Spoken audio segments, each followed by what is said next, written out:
Hello everyone. Today I'm going to share a video with you that I filmed quite a while ago down in Boca Grande. Unfortunately, the GoPro footage was corrupted, but the drone footage still looks amazing, so I think this will be a really good opportunity to do a little voiceover Q&A, as I know I have a lot of questions to answer from the comments. Now here we are on the Gulf side of Boca Grande. As you can see, the water is pretty green.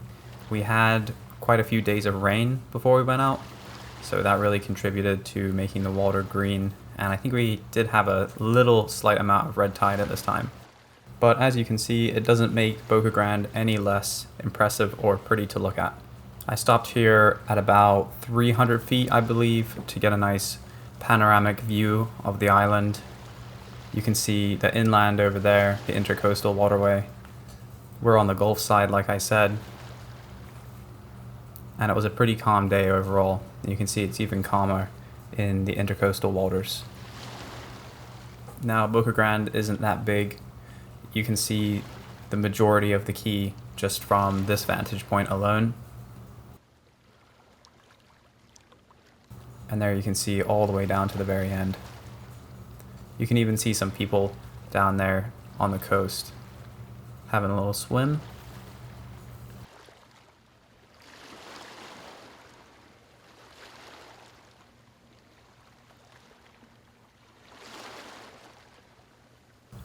It was a pretty hot day out. I remember I was hiding in the shade, struggling to see my phone screen because of how bright it was.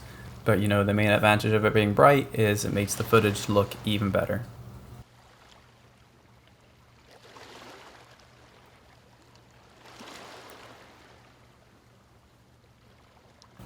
Tilting down a little bit so you can see the island a little better. You can see another boat over there in the intercoastal.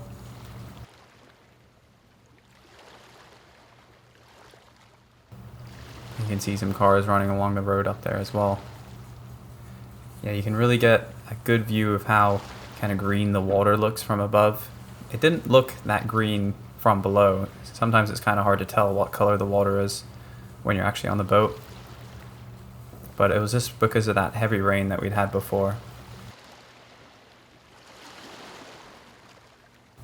Now, the best thing about flying from a sailboat is we can still move and we can maintain visual line of sight with the drone, which is, you know, the main problem with making drone videos is it's hard to maintain visual line of sight.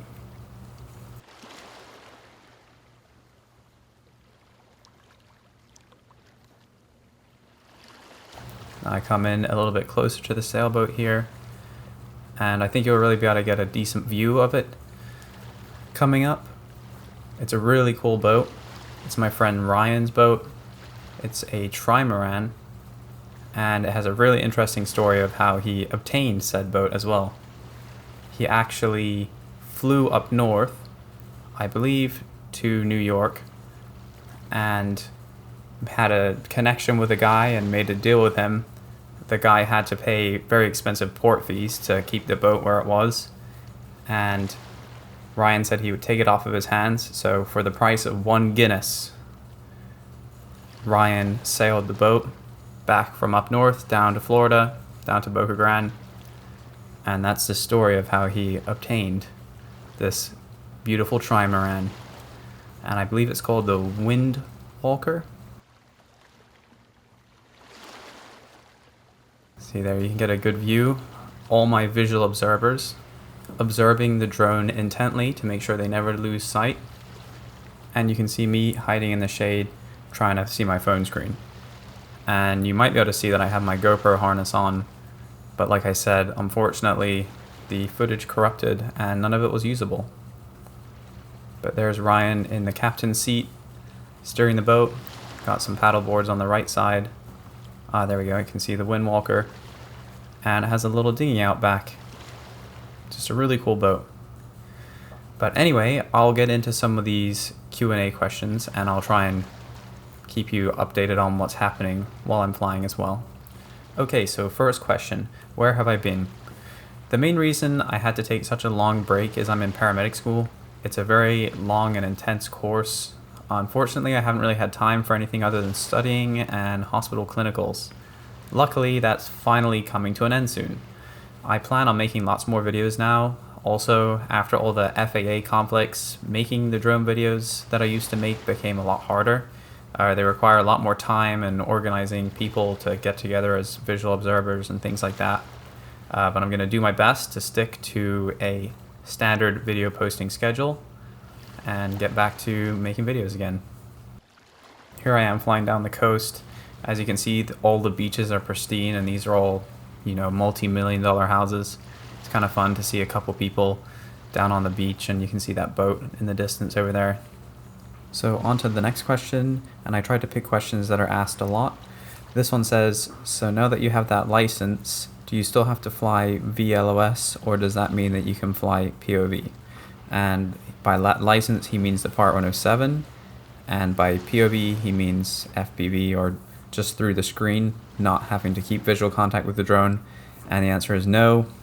Pretty much there are no scenarios where you don't have to fly visual line of sight. You always have to be able to see the drone, unless you can obtain an extremely difficult to get waiver from the FAA, which they only really give to big companies to do power line inspections and things like that.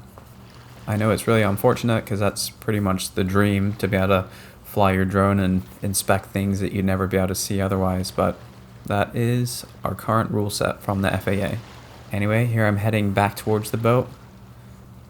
Water looks a little bit more clear from this angle, and you can see another vessel's behind us there actually.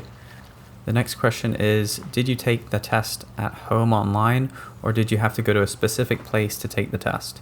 And by test, again, he's referring to the Part 107, and during the time that I took it, you couldn't take it at home, so I had to go to my local airport and take it at the airport actually. I believe things may have changed now, I haven't checked, but with COVID and everything, so many things are online, you may well be able to take the Part 107 online now. So I definitely see this question a lot. What if your drone shots and video are done with the DJI Mini, under 249 grams, not subject to FAA regulations, ? Unfortunately, again, misinformation. Being under 250 grams just means you don't have to register the drone. You still have to follow all the other rules, and it's the same if you make money on YouTube or through a business with it. You have to have a Part 107. Unfortunately, that's just the way it is. The next question is, what happened with your channel yesterday? I saw someone named Ark Invest doing an interview with Elon Musk. Yeah, unfortunately, my YouTube channel got hacked about 2 weeks ago now, probably.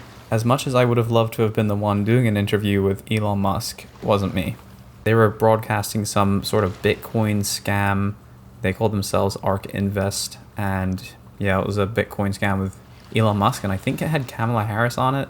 I was totally locked out of my account, and there was no way for me to reset it for solid 3 hours. My account ended up getting shut down, and I had to email YouTube several times, and finally managed to get things sorted out, shut down the stream, and got my channel back. But yeah, that was pretty stressful, so definitely make sure that your two-factor authentication is turned on all of your accounts that you really care about, because it really, really sucks when someone manages to lock you out of your account and there's nothing you can do. Take the time now and secure your accounts, especially your Google account, because if you're like me, you use it for just about everything. So the next question says, I have a question. My Mavic Mini won't go too far. If I try to force it, connection will be lost. It will reach the distance of maybe 500 meters. How do I solve that?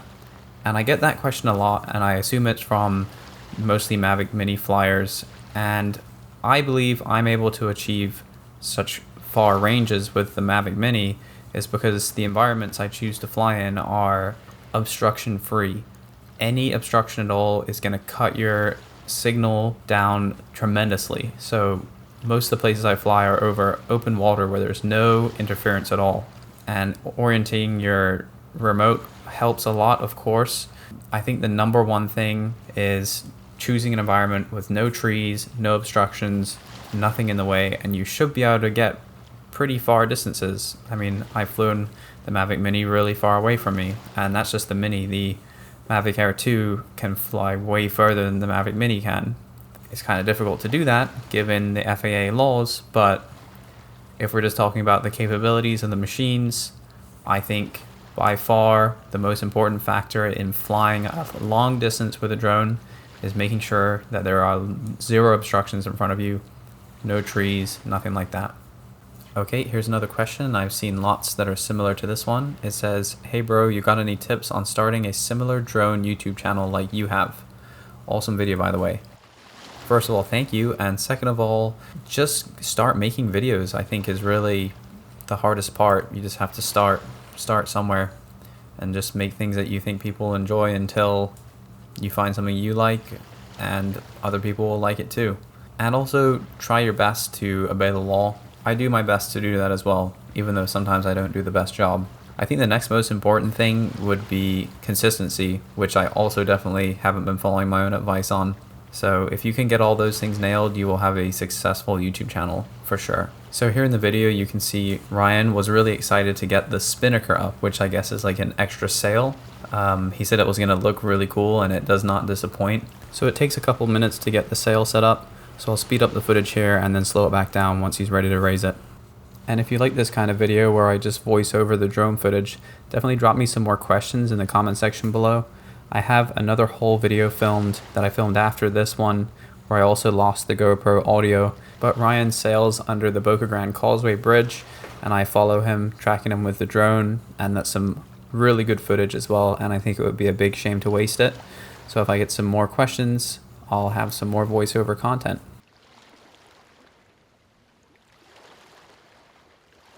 Okay, and now the spinnaker is ready to hoist, and there it goes. Really cool looking. It wasn't a particularly windy day when we were out in the Gulf. I think we probably had around 10 mile per hour winds. I didn't have to fight the winds with the drone at all, which was very nice. So great flying conditions. Another kind of weird thing about this day is that there was a ton of jellyfish in the water, which usually means the water's clear, but it obviously wasn't. I tried to just fly around the boat and get a nice 360-degree angle.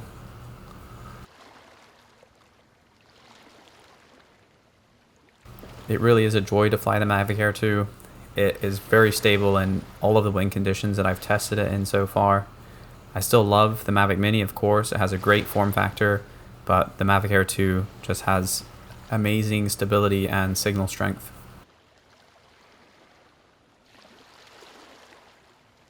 But that really is a very nice picturesque view. And I believe at around this time, I think I had a battery warning.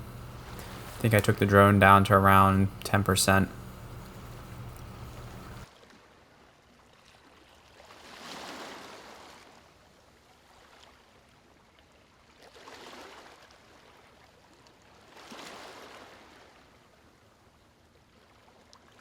It seems my visual observers are lying down to get a better vantage point of the drone. Optimal viewing angles are always a priority.